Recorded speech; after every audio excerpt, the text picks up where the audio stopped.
otu eze na-adị agwara m ụlọ ụdị ihe ụlọ n'ụhụrụ eshie ya eze kwesịrị eze gafee otu asị niile bụ eze gị ilu asị kamgbe ọ batara ihe ebe niile adị ka enwere eze ga-abata eze ọgbaghara anyị kesa anyị daghị ewere were anwụ mgbe ihe isi ya bịa bụrụ ọgbaghara na-aga nwụcha nne bịa o fine girl bịanụ o are you married?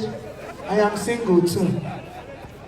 Akpata abụọ ị ga-agbakwa mezore m ya abụọ biko nwaaka nwa ọrụ otu bụrụ mmadụ n'afọ abụọ biko taa adịji Chineke ya mkpụrụ ofe ọ na-emezi atamanụ ribe na ya ka ji ewu ọ bụ na ihe granọt agwụla sechita ka a na-akwọbe na akwọ a na-akapịa eriri nọọsa nwanne gị nwoke dọka anyị gwara m na-agba ike na-wetu obi wetu obi nnọọ akụkọ ga-akọọla asị nke ọbụla ị gafere ote ewu ihe ọma na-ega adị m ekwu ihe ọgwụ ngoda mgbe e mechara onye eze nnọọ taa ma bịa ụlọ shie chief biko ke m jiri aka m si onwe m ọkọ ozuole ma ndị doctors karịrị here biko make sure everybody is eating nekwe mama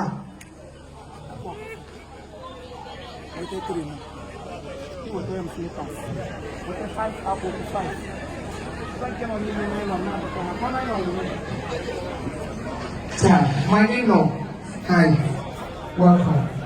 You're welcome.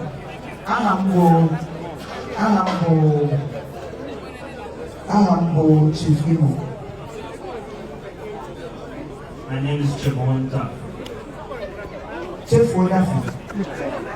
Chabon. Oh, we have a different voice sound. Chief Imo, Chabon. A deeper sound. Chabon. My own is also like you're welcome. Well, that's your mom. Yes, she's my colleague. She's an actress, right? Yes, I am an actor. So the two both of us are actresses. Actress, actor, actresses. And one I carry out. As the younger for one, an idea is no. Say Imo Keleno. Imo Keleno. Imo Keleno. What's I could you say to Polita Keleno? Keleno. I cannot do easy. I'm not done. One key with them, I can hear you both. Tell you what, Mama, no. Imo Mama, no. Wow, and I go back, one Igbo no gadio. Igbo na ganyo. I see by ganyo. Anything I ganyo. Whatever we know. Take Igbo no gadio. Igbo no ganyo. I can know what Igbo can know what I can know the answer. Water. Ebo. Igbo ekelemo. Igbo ekelemo. Elizandebo. Hasi Igbo kelienu. Muna wane kelile kambo. I have arised the kambo kote. Yes. Igbo ihama mere n'unu mere nwanne unu. Checha masa nwanne gị. Igbo ihama mere n'unu mere nwanne unu.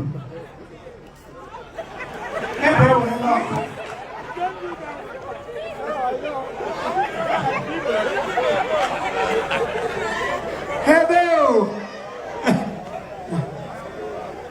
Igbo unu bụ ndị mma. Igbo ino famina. Church gbasara agbasa. Igbo unu wụ pamina onye okwuru.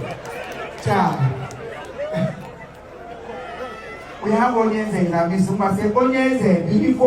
Photographer. Onye eze inemo. Onye eze ọ sị nọ na mmụọ. Onye eze nọ na mmụọ. Onye eze ị nọ na mmụọ. Ọ pụtabụle na mmụọ. Ọ nọ n'elu ụwa kịta. Maka eriri eji eke ego. Eriri ego. Eriri ego. Eriri ego eriri eri ma God eriri ego. Eriri ego. Wow, onye nwanyị nọnyere ụlọ. These are our in-laws. We accept them with all pleasure. Our heart and mind is, in fact, we are happy to have you people like this. You're welcome. We have other girls. Are you married? No. Don't worry. Wait. Wait. Cha. Okay, it's a moment. Hey, listen to me, like, what do you get in my hand? What is that one? Yeah. The apparatus, you do.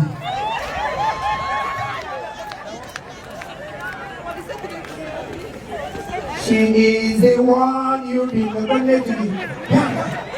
Maternity. Daughter-in-law. Kneel down. Sit down. Sit down. Sit down. By force. Your wife. Say Munyem. Say Munyem. Munyem. Munyem. Munyem. Munyem. Munyem. Aku Munyem. Munyem. Munyem. Munyem. Munyem. Wabia. Wabia. Sige dia apa? Munyem wagawa. Arise.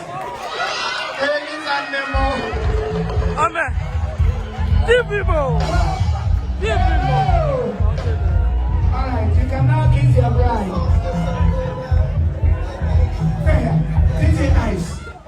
You can now kiss your bride. Kiss your husband. Abali kile kwa mlango na mapenzi. Sasa ni mwenye square. Sasa neti mdeo. Ana abali wona. Neti mdeo. Neti or neti. One. Sorry, oh, she's pregnant for you. The hug already.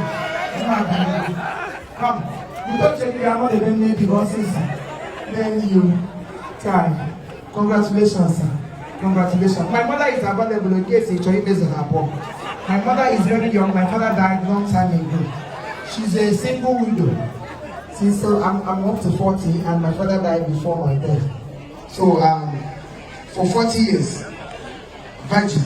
You like her? You like her? My mother is a good woman. That's why she's old but very strong, active. After your wedding, you know, I become your son. You inherit me. My mother is on no. Welcome. Yes, welcome. Happy to see you. Same here. Alright, we're still waiting for Neka. Oga Bia Papaya Kunye Yamaya.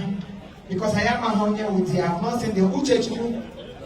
Uche, please come. Okay, finish with him. Uche, no. How are you? Are you married? Oh, shift. Oh.